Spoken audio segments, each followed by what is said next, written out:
আপনারা দেখছেন SR24x7 news.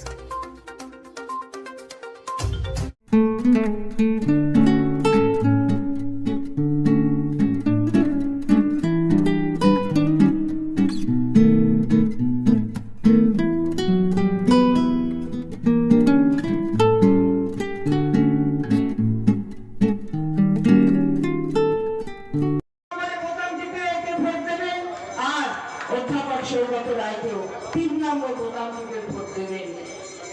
1 2 3 যাও বাবা, হয়ে গেছে, তোমরা এবার ফ্রি চলে যাও। 1 2 3 এবার হয়ে গেছে ফ্রি, এবার যাও বাবু, অনেক হয়েছে।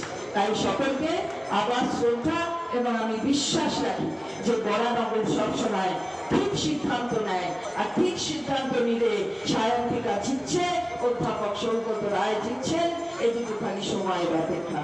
জয় হিন্দ, বন্দে মাতরম। তৃণমূল কংগ্রেস জিন্দাবাদ, মমতা বন্দ্যোপাধ্যায় জিন্দাবাদ, অভিষেক বন্দ্যোপাধ্যায় জিন্দাবাদ। সেই নরেন্দ্র মোদীর সরকার, সেই নরেন্দ্র মোদীর দল, সেই শুভেন্দু অধিকারীর দল, সজল ঘোষের দল, শিলভদ্র দত্তের দল, তারা বলছে মায়েদের সম্মান 2000 টাকায় কিনবে, একদম ধুয়ে মুছে সাফ করে দিন, এদেরকে একটা জায়গা দেবেন না এই মাটিতে। ছোটবেলায় বলে যাচ্ছি, আমরা মাতৃদুগ্ধ পান করেছি ছোটবেলায়, তাই মায়ের সম্মান কিভাবে রক্ষা করতে হয় সেটা আমরা জানি। আর যারা নিজেদের রাজ্য সামলাতে পারে না, উন্নাও, হাথরাস, উত্তরপ্রদেশ, মণিপুর সবাই দেখেছেন, সবাই জানেন। আমাদের পুলিশি নিরাপত্তা প্রশাসন নিয়ে সজল ঘোষ বড় বড় কথা বলেন, আমাদের সরকার, আমাদের মমতা বন্দ্যোপাধ্যায় সরকার নাকি পুলিশ সামলাতে পারে না। মনে আছে উন্নাও, হাথরাসের কথা? যখন গণধর্ষণের শিকার হচ্ছে আপনার বাড়ির মেয়েটা, আমার সমবয়সী উত্তরপ্রদেশের মেয়েটা, এখানে অনেক বাবারা রয়েছেন, তাদের বাড়িতেও মেয়ে রয়েছে, কন্যা সন্তান রয়েছে। আপনার বাড়ির কন্যা সন্তানের সমবয়সী এক কন্যা উত্তরপ্রদেশে উন্নাও হাথরাসে গণধর্ষণের শিকার হচ্ছে, পুলিশ নিরাপত্তা নেই। কিন্তু যখন তার দেহ জ্যান্ত পুড়িয়ে মারা হচ্ছে, তখন পুলিশি নিরাপত্তা দিয়েছে। ওরা আমাদের প্রশাসন শেখাবে, ওরা আমাদের পুলিশ শেখাবে, ওদের মুখে সেই কথা মানায় না। নারীর সম্মানের কথা মানায় না, সন্দেশখালীর কথা মানায় না। যখন উন্নাও হাথরাস হয়, মণিপুর হয়, কোনো মহিলা কমিশন যায় না, প্রধানমন্ত্রীকে প্রশ্ন করলে নীরব থাকে। ও নীরব বলতে মনে পড়লো নীরব মোদীর কথা। নীরব মোদী কোটি কোটি টাকা নিয়ে চলে গেল বিদেশে, কিন্তু আপনার বাড়ির টাকা, 100 দিনের শ্রমিকের কাজের প্রাপ্য টাকা, আবাস যোজনার টাকা নরেন্দ্র মোদী দিতে পারলেন না। অথচ নীরব মোদী বেরোচ্ছিনা কোটি কোটি টাকা নিয়ে বিদেশে চলে গেল, চন্দ্রযান চাঁদে চলে গেল, অথচ নীরব মোদীরা দেশে ফিরল না। এই তো নরেন্দ্র মোদী। আর সিপিএম নিয়ে আমি আপনাদের কি বলবো, আমি তো ছোট্ট মেয়ে, সবই দেখছি। আমি সৌভাগ্যবান মনে করি আমি সিপিএম এর 34 বছর দেখিনি বাবা, ভয়ঙ্কর। আপনাদের এখানেই তো রয়েছে মৌলাদি, তিনি দেখেছেন, তার পরিবার দেখেছেন। তবে হ্যাঁ, জোর গলায় বলি আমার পরিবারও দেখেছেন। কিছুক্ষণ আগে প্রিয়দর্শিনী বলছিল 80-81 সালের ইংরেজি শিক্ষা তুলে দেওয়ার কথা, তুলে দেওয়া সেই আন্দোলনের কথা। আমি এমন এক পরিবারের মেয়ে, সে যে পরিবার সিপিএম এর সেই লাল সন্ত্রাস দেখেছে। 81 সাল, আপনাদের এখান থেকে খুব বেশি দূর নয়, বেলেঘাটা আমার মামা বাড়ি। আমার দাদু কংগ্রেস নেতৃত্ব দিতেন। সিপিএম আমি আপনি ইংরেজি শিক্ষায় শিক্ষিত হতে পারছি, সেই সম্ভাবনাটা মুছে দিয়েছিল, ইংরেজি শিক্ষাটা তুলে দিয়েছিল। আজকে ওদের নেতা নেত্রীদের ছেলেমেয়েরা বাইরে থেকে ইংরেজি পড়ে আসে। বিপ্লবীর কথা বলছিল, মীনাক্ষীর কথা বলছিল, সৃজনদের কথা বলছিল, ফটফট করে ইংরেজি বলে, তন্ময় ভট্টাচার্যদের কথা বলছিল, ইংরেজি বলে, অথচ ইংরেজি শিক্ষাটা তুলে দিয়েছিল।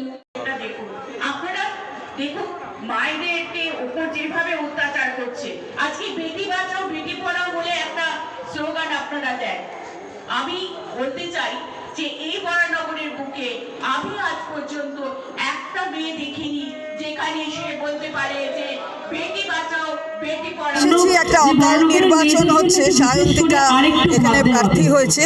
আরো 2 বছর বিধায়ক হিসাবে বরানগর থেকে কে থাকবে সেটা ঠিক করে দেবেন বরানগরের মানুষ। কিন্তু আমরা নিশ্চিতভাবে জানি যে জেতাখালি সায়ন্তিকার সময়ের অপেক্ষা।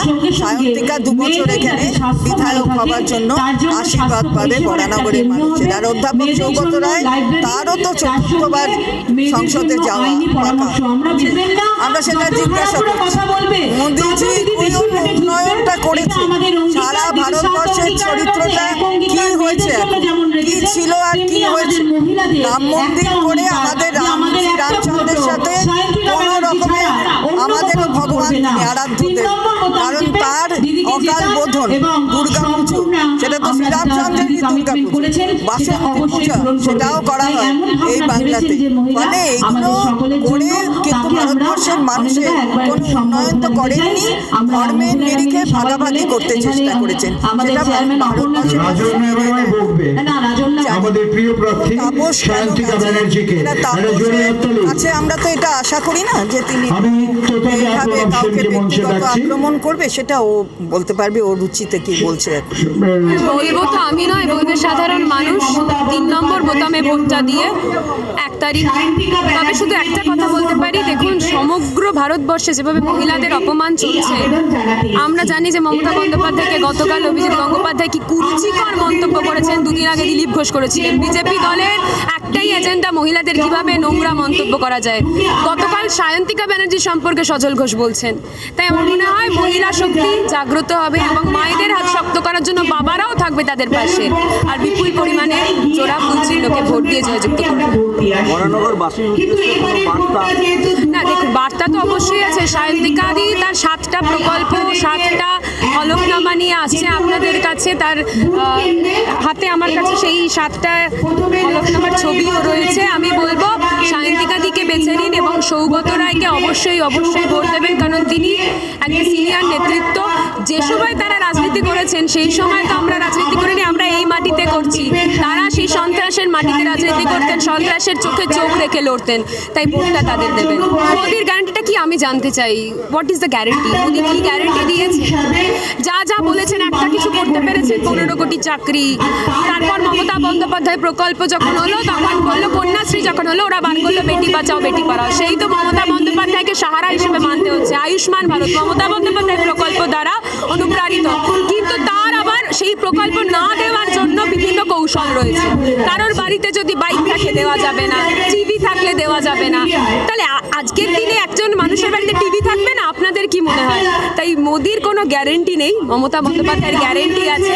আর মোদির যেটা আছে সেটা হচ্ছে 56 ইঞ্চি ছাতি, ভর্তি অহংকার, দম্ভ এবং বড় বড় বক্তব্য। আমি রুদ্রনীল ঘোষ সম্পর্কে মন্তব্য করতে চাই না।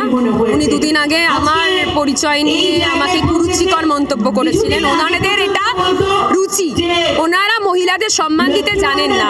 ওনারা মমতা বন্দ্যোপাধ্যায়ের পিতৃ পরিচয় নিয়ে প্রশ্ন করেন, কত টাকায় সায়ন্তিকা ব্যানার্জি তৃণমূল কংগ্রেসের কাছে বেঁচে গেছে সেই নিয়ে প্রশ্ন করেন। ওরা সন্দেশখালীর মা মহিলাদেরকেও ছাড়েন না, 2000 টাকায় বেঁচে দেওয়ার কথা বলেন। যারা মায়েদের সম্মান নিয়ে খেলা করে তাদের সম্পর্কে মুখ খোলা মানে আমার নিজের সম্মানে আঘাত হওয়া। তো ওদের সম্পর্কে আমি মুখ খুলব না। আমার মনে হয় তাপস রায় সম্পর্কে বলার দৃশ্যতা আমি দেখাবো না, যেরকম সৌগত রায় সম্পর্কে বলার দৃশ্যতা আমি দেখাই না। তাপস রায় কেন দল বদল করেছেন তার উত্তর তিনি ভালো দিতে পারবেন। কেন তিনি বরানগরে আসতে পারছেন না তার উত্তর তিনি ভালো দিতে পারবেন। তার সম্পর্কে বলার দৃষ্টতা বা তার সম্পর্কে বড় বড় কথা বলার যে উদ্ধত্ত সেটা আমি দেখাতে পারি না, কারণ তারা যে সময় রাজনীতি করেছিল আজকে সেই সময় রাজনীতি আমরা করছি না। আমরা সরকার পক্ষের সময় রাজনীতি করছি, তারা তখন সিপিএম এর বিরুদ্ধে লড়াই করেছিলেন। তবে আমার খারাপ লাগার জায়গা, তাপস রায়ের মতো মানুষ যখন দল বদল করে, যারা মায়েদের সম্মান করতে পারে না সেই দলে নাম লেখায়, তখন সত্যি এটা মর্মাহত হওয়ার জায়গা। তবে কেন তিনি বরানগরের মানুষের কাছে আসতে পারছেন না, মুখ দেখাতে পারছেন না, তাদের তো উনি ভালো দিতে পারবেন। ঘাতকতার কাজ করেছেন, বিশ্বাসঘাতকতার কাজ করেছেন, নিশ্চয়ই এটা বিশ্বাসঘাতকতা। তবে দেখুন, আমি একটা কথা খুব বিশ্বাস করি, সাধারণ মানুষ দিনের শেষে উত্তর দেয়, যেরকম ভগবান উত্তর দেয়, কর্মফল যা হয় সেই অনুযায়ী ফলাফল হয়, কর্ম যা হয় সেই অনুযায়ী ফলাফল হয়। আজকে তাপস রায় যা করেছেন তার ফলাফল, তার কর্মের ফলাফল সাধারণ মানুষ উত্তর দেবে। সাধারণ মানুষ সায়ন্তিকাদিকে বিপুল পরিমাণে জয় করবে, সৌগত রায়কে বিপুল পরিমাণে জয় করবে। অসংখ্য ধন্যবাদ।